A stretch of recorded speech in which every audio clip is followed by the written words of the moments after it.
છે આપણે લોકો એવું ભણ્યા હતા ક્રિચોફના નિયમો. ક્રિચોફના નિયમમાં પહેલો નિયમ જ ખાલી ભણ્યા છે આપણે લોકો. ક્રિચોફનો પ્રવાહનો નિયમ એને કહેવાય છે KCL. બરાબર છે. હવે આપણે જે ભણવા જઈ રહ્યા છે એને કહેવામાં આવે છે પહેલા KCL ને નાનકડો બીજો દાખલો કરી લઈએ અને પછી કરી લઈએ છીએ આપણે ક્રિચોફનો વોલ્ટેજનો નિયમ, જે બહુ ઇમ્પોર્ટન્ટ છે. હવે ક્રિચોફનો પ્રવાહનો નિયમ જે છે એને આપણને એવું કીધું કે ભાઈ KC એટલે કે જ્યારે બે કે બે કરતા વધારે વિદ્યુત ભારો અથવા તો વિદ્યુત પ્રવાહો ભેગા થતા હોય એક જ જંકશન પર, જંકશનને આપણે એવું કહીએ છીએ કે ભાઈ બે કે બે કરતા વસ્તુઓ વધારે ભેગી થાય એને કહેવાય જંકશન, અથવા બે કે બે કરતા વધારે છૂટા પડે એને પણ કહેવાય જંકશન. આ જે છે એક જ અથવા તો બે પોઈન્ટ ભેગા થાય એને કહેવાય છે બ્રાન્ચ. નામ નહીં યાદ રાખો તો એ કશું ઉખડતું નથી, અને યાદ રાખશો તો એ કશું ઉખાડી નથી દેવાના. તો જંકશન આપણને 3-3 વાળા બે જોવા મળે છે, અને બ્રાન્ચ એટલે શાખાઓ બે જ હોય. બરાબર છે. તો આ આપણને ખબર પડી.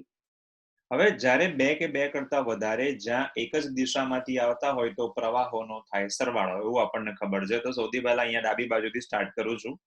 જ્યાં 4 એમ્પિયર જમણી બાજુ આવે છે, 2 એમ્પિયર પણ જમણી બાજુ આવે છે, અને 3 એમ્પિયર પણ જમણી બાજુ આવે છે. 3 ભેગા થાય છે કોઈક બિંદુ પર. લેટ્સ સે બિંદુનું નામ આપી દઉં છું A, અહીંયાના પોઈન્ટને નામ આપી દઉં છું B, અને અહીંયાના પોઈન્ટને નામ આપી દઉં છું C. જ્યારે બે કે બે કરતા વધારે ભેગા થાય ત્યારે પ્રવાહોનો હંમેશા થાય સરવાળો. એટલે પોઈન્ટ A ઉપર 3 જે છે 4 એમ્પિયર, 2 એમ્પિયર, 3 એમ્પિયર નો થશે સરવાળો. એટલે આપણી પાસે અહીંયા આવી ગયા 9 એમ્પિયર. હવે 9 એમ્પિયર થી ગયા પછી આપણે શોધવાનો છે આ પોઈન્ટ કે જ્યાં આપણને ક્વેશ્ચન માર્ક આપ્યો છે. તો એ પોઈન્ટ શોધવા માટે આગળ જવું પડશે. પણ આગળ જવામાં આપણે એવું જોઈ શક્યા છે કે 8 એમ્પિયર જે છે એ જઈ રહ્યો છે આપણા દિશાથી વિરુદ્ધ, અથવા તો દૂર જઈ રહ્યો છે.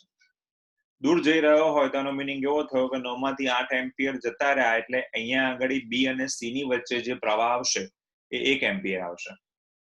C બિંદુ પર પહોંચ્યા પછી પણ 1 એમ્પિયર માંથી 0.5 એમ્પિયર ગયો, દૂર જાય છે.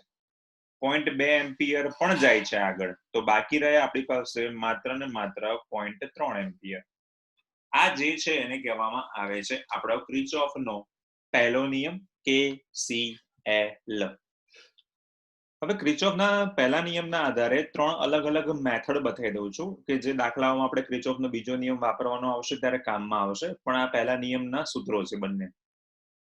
તો સૌથી પહેલા તમારી સ્ક્રીન પર મૂકી દઉં છું એક સમઘન. અને સમઘન મૂકતા પહેલા ખાલી ચોરસથી કામ ચાલીએ પહેલા. ચલો ભાઈ. અને એને બેટરી આપી દઉં છું હું પહેલા. સૌથી પહેલા તો બેટરી આપવાની શરૂઆત કરું, એટલે કોષ આપી દઈએ છે.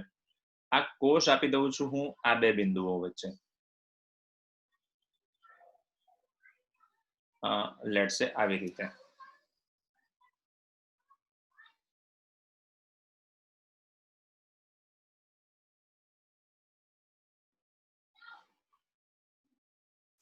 અને અહીંયા આપી દઉં છું હવે હું અલગ અલગ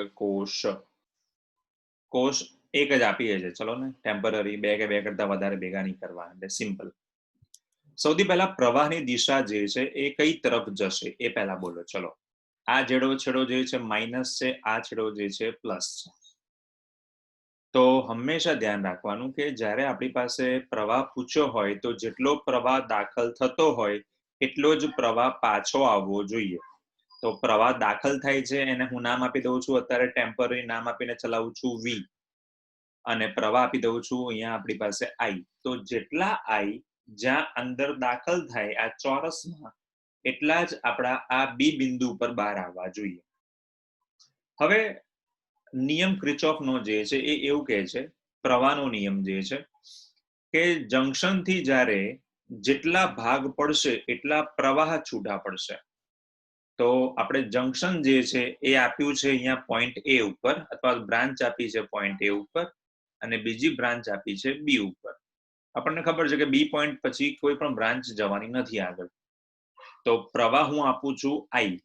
તો પ્રવાહ એ બિંદુથી બે સરખા ભાગમાં વહેંચાઈ જશે, કેમ કે બે બ્રાન્ચ છે. તો સરખા ભાગમાં વહેંચાશે એટલે આપણે લખવું પડશે I/2, અને બીજા માટે પણ આપી દઉં છું I/2. I/2 આગળ કોઈ બ્રાન્ચ નથી એટલે જ આગળ વધશે, અહીંયા આવશે. આ I/2 પણ જે છે એ આગળ વધશે કેમ કે આગળ કોઈ બ્રાન્ચ નથી. ડાબી બાજુથી આયા I/2, જમણી બાજુથી પણ આયા I ભાગ્યા 2, બંને I B બિંદુ પર ભેગા થયા એટલે આપણને કુલ પ્રવાહ જે આપણે આપ્યો હતો એ આપણને પાછો મળી જાય છે. એટલે હંમેશા આ એક્ઝામ્પલ સર્કિટ વાળા જે છે એમાં જોવાનું કે જે બ્રાન્ચ આપી છે જ્યાંથી ભાગ પડે છે ત્યાંથી આગળ જાય છે તો જેટલો પ્રવાહ આપ્યો છે એટલો આપણને પાછો મળવો જોઈએ. આકૃતિ થોડું કોમ્પ્લિકેટેડ કરી દઈએ. હવે નેક્સ્ટ લેટ્સ સે હું આવું આપું છું.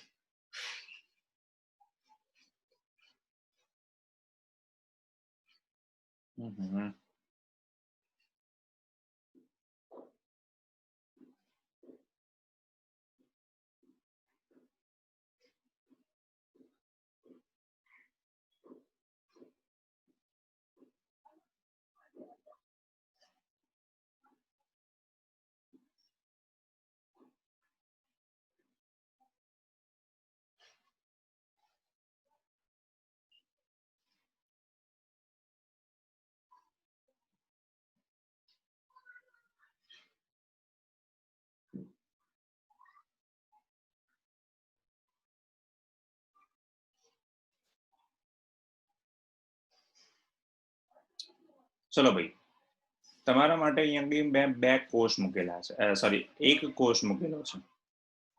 તો સૌથી પહેલું કામ શું કહેશો મને? હવે દિશા પ્રવાહની બોલી જાઓ પહેલા, તો પછી આગળની વાત કરીએ. આ જે છે એ પ્લસ થઈ ગયો અને આ જે છે માઇનસ છે. તો અહીંયાથી પ્રવાહ દાખલ થતો હશે કેમ કે પ્રવાહ હંમેશા પ્લસ થી માઇનસ તરફ જાય. આ ભાગમાં વહેંચાય અહીંયા સુધી આવે. આ પોઈન્ટ જે છે ત્રિકોણનો ઉપરનો પોઈન્ટ, એને હું નામ આપી દઉં છું અત્યારે પોઈન્ટ A, કે જ્યાંથી પ્રવાહ દાખલ થાય છે. અને અહીંયા આપી દઉં છું પોઈન્ટ B, કે જ્યાંથી પ્રવાહ બહાર આવશે. નિયમ પ્રમાણે જેટલો પણ પ્રવાહ દાખલ થાય એટલો જ પ્રવાહ બહાર આવવો જોઈએ. ચલો ભાઈ, હું પ્રવાહને અત્યારે ટેમ્પરરી એવું આપી દઉં છું કે મારો પ્રવાહ જે છે એ 3 એમ્પિયર છે. 3 એમ્પિયર દાખલ થાય છે. તો આપણે હવે ક્રોસ ચેક કરીએ કે બે બિંદુ પર પણ 3 એમ્પિયર આવશે કે નહીં આવે. સૌથી પહેલા અહીંયા કોઈ મને કહી શકે કે એ બિંદુથી જે બે ભાગ પડે છે, 3 ભાગ પડે છે, કેટલા ભાગ પડશે એ બિંદુથી, કે પ્રવાહ કેટલા ભાગમાં વહેંચાય છે? 2 ભાગમાં. હા, 2 ભાગ. કેમ કે તમે જોજો એ થી લઈને આ રોડ જે છે એ એક જ છે, કેમ કે ત્યાં કોઈ પોઈન્ટ આપ્યો નથી કે કશું કનેક્શન નથી. પણ એ થી બી ડાબી બાજુનો જે છે ત્યાંથી 2 ભાગ પડી ગયા, તો એક ભાગ આ પડ્યો છે અને બીજો ભાગ આ પડી ગયો છે. તો 3 ના 2 સરખા ભાગ પડશે એટલે આપણને મળશે 1.5 એમ્પિયર અને 1.5 એમ્પિયર. એ 1.5 એમ્પિયર આગળ ગયો અને આટલા ભાગમાં આવ્યો, અહીંયા આવ્યો, એટલે 1.5 આવ્યો અહીંયા આગળ, એ જ આગળ વાળો, અને આ 1.5 પાછો આવ્યો એટલે બી બિંદુ પર જે છે 3 એમ્પિયર પાછા આવ્યા અને એ જ 3 એમ્પિયર જે છે એ આપણા બેટરીને પાછા મળી ગયા.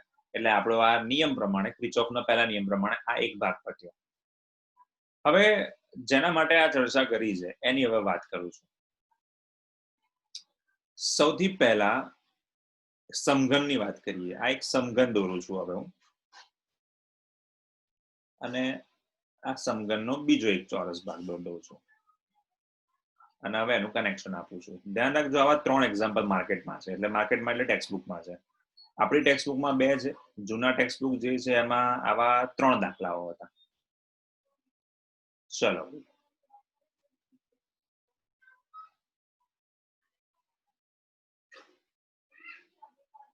હવે આની પોઝિશન ગમે તે હોય બેટરીની, લોકો બેટરીથી ગોખતા હોય છે, બેટરીની પોઝિશન ગમે તે હોય એનાથી તમને કોઈ જ ફરક પડવો ના જોઈએ. તમારે ક્યાં જવું છે અને ક્યાં પહોંચવાનું છે એ આ દાખલા માટે બહુ ઇમ્પોર્ટન્ટ છે. આ દાખલો પૂછાય છે ત્યારે ક્યાં જવું છે અને ક્યાં પહોંચવાનું છે. અહીંયા નીચેથી હું કદાચ સ્ટાર્ટ કરાવું, ઉપરથી સ્ટાર્ટ કરાવું, બરોબર છે, એના પર તમારી નજર છે તો તમે પ્રોપર પહોંચી શકશો વિધાઉટ એની હેઝિટેશન. આપી દઉં છું અહીંયા બેટરી અથવા કોષ, અને આ આપી દઉં છું એને પ્લસ અને માઇનસ. તો આ પ્લસ થઈ ગયો અને આ થઈ ગયો માઇનસ. ચલો ભાઈ, હવે પોઈન્ટ્સ આપવાની શરૂઆત કરું છું. આને આપી દઉં છું માઇનસ, આને આપી દઉં છું પ્લસ. તો પ્રવાહની દિશા બોલતા જાઓ. ચલો ભાઈ, પ્લસ થી માઇનસ. પ્લસ થી માઇનસ. એટલે ક્યાંથી દાખલ થશે અને ક્યાં બહાર આવશે? એ બિંદુએ દાખલ થશે. અને જી માંથી બહાર આવવું જોઈએ. બહાર નીકળશે. એટલે આટલે સુધી બધાને ખબર પડી ગઈ. જી પર બિંદુ પર બધા બહાર આવવા જોઈએ. આનો અર્થ એવો થયો કે એ થી તમારે બધા જ પ્રવાહ જે અંદર જાય છે એને ઉપાડીને ઉપર તરફ લઈ જવા છે. બરોબર? એક સિમ્પલ વસ્તુ છે, એ થી સ્ટાર્ટ કરો અને જી ઉપર લઈ જવો છે. એટલે બધા પ્રવાહ જે નીચેથી જવાના છે અને બધાને ઉપર સંભો મેળવ કરવાનો છે, કેમ કે જી માંથી બહાર આવે છે. હવે હું તમારા અત્યારે સિમ્પ્લિસિટી માટે આ જે પ્રવાહ જે છે એની કિંમત આપી દઉં છું તમને. 6 એમ્પિયર આપી દઉં છું. ચલો ભાઈ, ટોટલ પ્રવાહ જે દાખલ થાય છે એને આપી દઉં છું 6 એમ્પિયર. તો નિયમ તો એવું કહે છે કે જેટલા પ્રવાહ દાખલ થાય એટલા બહાર આવવા જોઈએ. તો આપણે ચેક કરતા જઈએ કે ભાઈ 6 એમ્પિયર આપું છું તો 6 એમ્પિયર બહાર આવે છે? તો અહીંયા 6 એમ્પિયર આવવા તો જોઈએ. ચેક કરીએ આપણે, બરોબર છે? આમ તો લખી જ નાખવાના છે આપણે. પણ જો તમે અંદર ભૂલ કરી ગણતરીમાં તો બહાર તમે ગણતરી કરવા જશો ને તોય 6 નહીં આવે. અને જો સાચી ગણતરી છે તો 6 એમ્પિયર તમે નાખ્યા છે, 6 એમ્પિયર બહાર આવશે. સૌથી પહેલા આપણે એ બિંદુથી વાત કરીએ છીએ. તો એ બિંદુથી આપણે પ્રવાહ દાખલ કરીએ છીએ તો પ્રવાહ કેટલા ભાગમાં વહેંચાય છે? 3 ભાગમાં. 3 ભાગ. એક વહેંચાયો એબી માર્ગે, બીજો વહેંચાયો આ માર્ગે, એડી માર્ગે, અને ત્રીજો વહેંચાયો છે એઈ માર્ગે. એટલે 3 સરખા ભાગમાં વહેંચાઈ જશે. તો લખી નાખું છું 3 માટે 2 એમ્પિયર.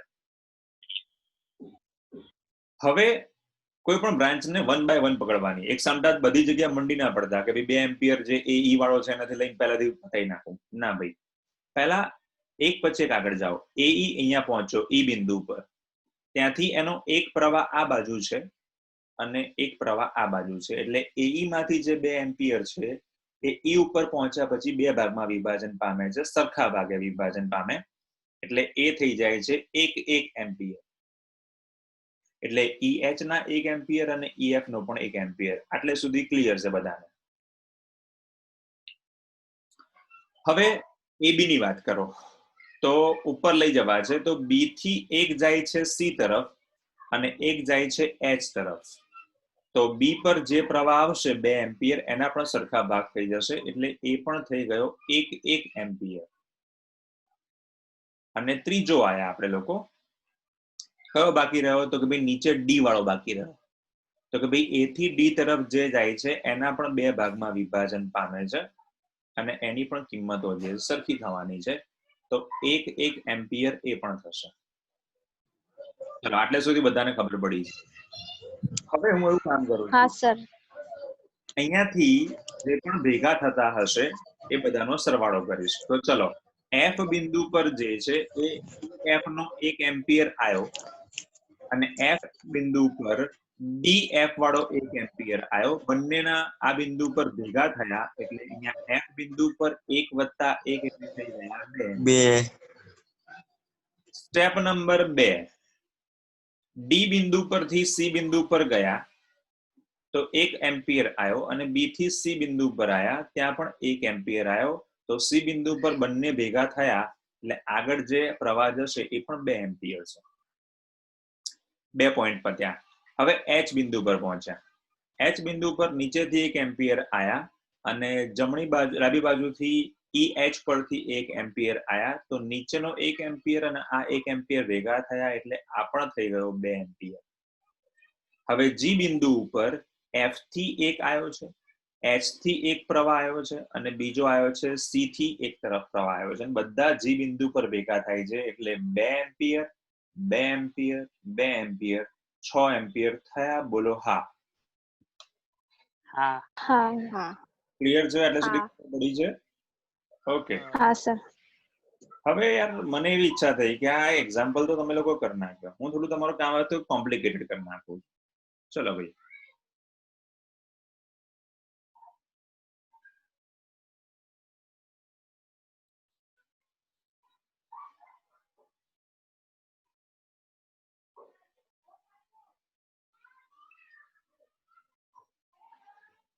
હવે તમારી સ્ક્રીન પરના બધા જ પ્રવાહ મેં ગાયબ કરી નાખ્યા છે અને હું તમને હવે પ્રવાહ જે આપવા જઈ રહ્યો છું એ તમારું થોડું કસોટી કરશે.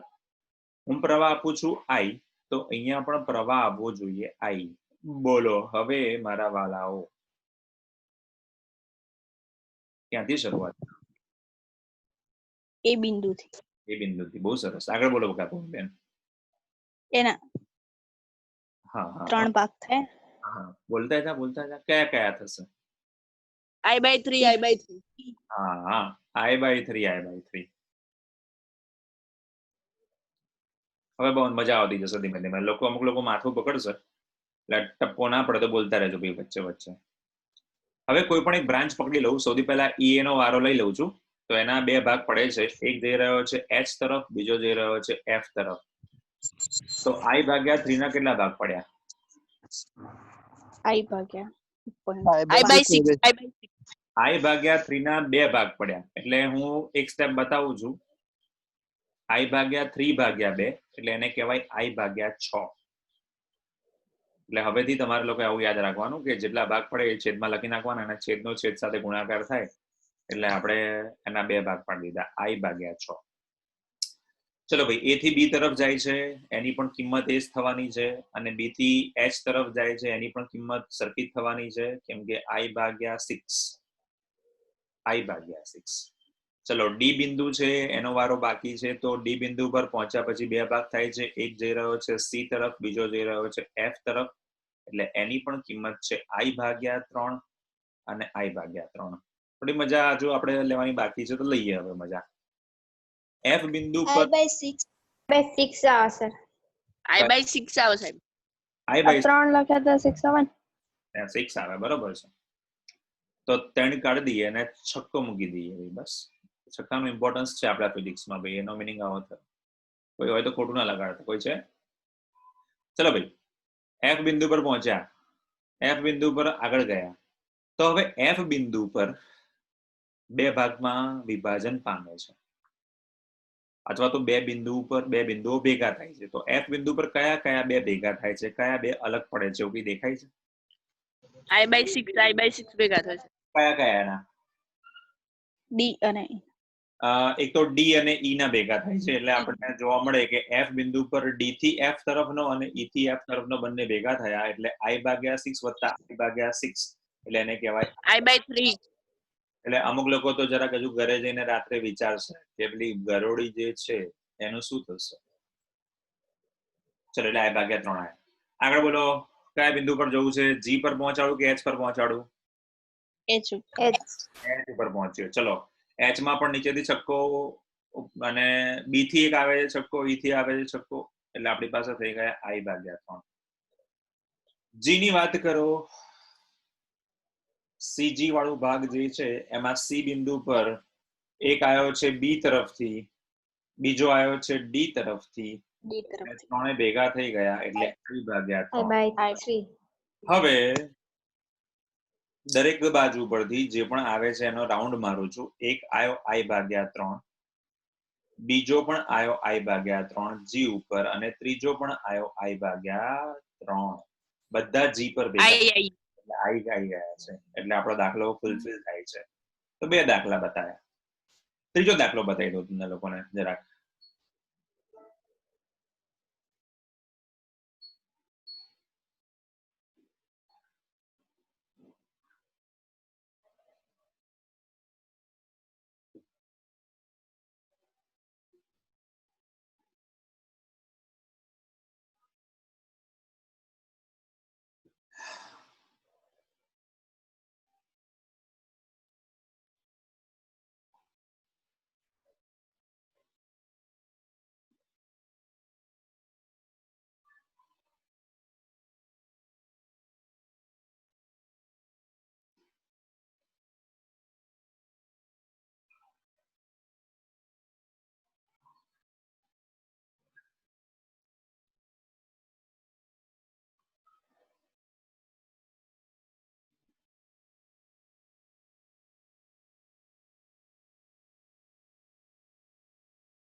ચલો ભાઈ 2i આપું છું અને 2i ને બહાર કાઢું છું. જોઈએ તો ખરા 2i પર પહોંચે છે કે નહીં પહોંચતા.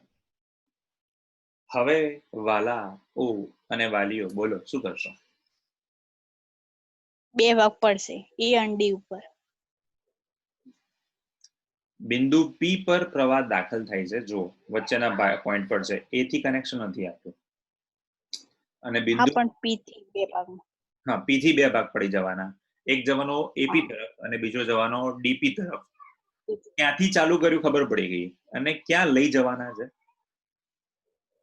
P થી 4 ક્યુ બિંદુ પર સાહેબ. એટલે ટૂંકમાં જે નીચે વાળા છે એમાંથી જેમ જેમ ઉપર જશે ઈએફ પર, એફડી પર, એફજી પર, ઈએચ પર, પાછા એસ થી બી તરફ લાવવાના, જી થી સી તરફ લાવવાના અને પછી પાછા બી થી એને વચ્ચે લાવવાના ક્યુ તરફ, સી થી લાવવાના ક્યુ તરફ.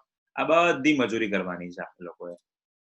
રૂલ આનામાં એક જ છે કે કોઈ પણ શાખા, કોઈ પણ લાઈન, કોઈ પણ શિરોબિંદુ એવું ના હોવો જોઈએ કે જ્યાં તમે એવું કહી શકો કે આ ભાગ તો બાકી રહી ગયો. એટલે ધ્યાન રાખજો એ ભાગ બાકી ના રહેવો જોઈએ. તો હવે કામ કરીએ છીએ આપણે એના માટેનું. સૌથી પહેલા જે પણ ભાગ આપ્યા છે ત્યાંથી શરૂઆત કરીએ સિમ્પલી, કે જ્યાંથી પ્રવાહ દાખલ થતો હોય પી બિંદુ પર દાખલ થાય છે ત્યાંથી એના બે ભાગ તો પડે છે એવું આપણને અહીંયા તો દેખાઈ જ રહ્યું છે. એટલે પી બિંદુ પરથી એના બે ભાગ માટે હું અલગ અલગ કલર આપી દઉં. પહેલા તો આપી દઉં પી થી ડી તરફ જે છે ત્યાં 2i ના બે સરખા ભાગ પડશે, એટલે એક પડશે પી થી ડી વાળો આઈ અને બીજો આવ્યો પી થી એ તરફ, એ પણ બની ગયો આઈ. બરોબર છે, અહીંયા જગ્યા નથી એટલે લખું છું અહીંયા આઈ, એટલે એનો એરો જે છે એ આઈ પેલાનો છે, એપી વચ્ચેનો છે, એટલે હું લખી નાખું ઉપર એટલે તમને કન્ફ્યુઝન ના થાય. તો એપી વાળો જે છે એ આઈ છે અને ડીપી વાળો જે છે એ પણ આઈ છે. હવે કોઈ પણ એક ભાગ પકડતા જાઓ ધીમે ધીમે, स्मॉल मिलाते जाओ, लार्ज बनाते जाओ. ત્યાંથી સ્ટાર્ટ કરો. હવે એ થી એ બિંદુથી બે ભાગ. એ બિંદુથી બે ભાગ પડશે એવું દેખાય છે. એક પડી રહ્યો છે એબી વાળો અને બીજો પડી રહ્યો છે એઈ વાળો. કયા કયા ભાગ પડશે? એબી બાજુ જશે તો બાળકો A/2 I/2 I/2. ચલો ભાઈ નીચે હવે ડી નો વારો ઉપાડી દઈએ. ડી થી સી તરફના પણ બે ભાગ પડે છે, I/2. બરોબર. એના ભાગ પડી ગયા I/2 અને I/2. હવે અહીંયા આગળ I/2 ભાગ પડી ગયા. હવે કન્ફ્યુઝનની શરૂઆત થશે. તમને એવું થાય કે આ એફ પર કોઈ પ્રવાહ લઈ જવું કે ઈ પર તો પહોંચી ગયા કે ભાઈ ઈ ઉપર પહોંચશે I/2, એફ ઉપર પણ પહોંચશે I/2, પણ કોને હું જી તરફ લઈ જઉં? એફ વાળાથી ઈ તરફ આવું કે એ થી એફ તરફ આવું, એમાં લોજિકમાં કોઈ ચેન્જ થશે નહીં. તમે એફ થી ઈ તરફ આવો કે એ થી એફ તરફ આવો, આન્સર છેલ્લે તમારો જે પ્રવાહ આપ્યો હશે એ આવશે જ, લોજિક સાચું હશે તો હું ઊંધું વિચારું છું, બરોબર છે. કેમ કે સીધું તો બધા વિચારશે કે ઈ થી એફ તરફ જઈએ, હું ઊંધું વિચારીને ચલાવડાવું છું. એટલે ઈ થી એફ ટ્રાય કરવો કરજો, વાંધો નથી. હું આવું લોજિક વપરાવું છું કે ભાઈ એફ થી ઈ તરફ આવ્યો અને એફ થી એક થયો જી તરફ ગયો, તો એફ બિંદુ પર પ્રવાહ હતો I/2, ડીએફ વાળો I/2 છે, એટલે એફ પર છે I/2. તો એફ થી જી તરફ જશે કેટલો થશે બેટા? I/4. અને એફ થી ઈ તરફ આવશે એ પણ કેવો થશે? I/4.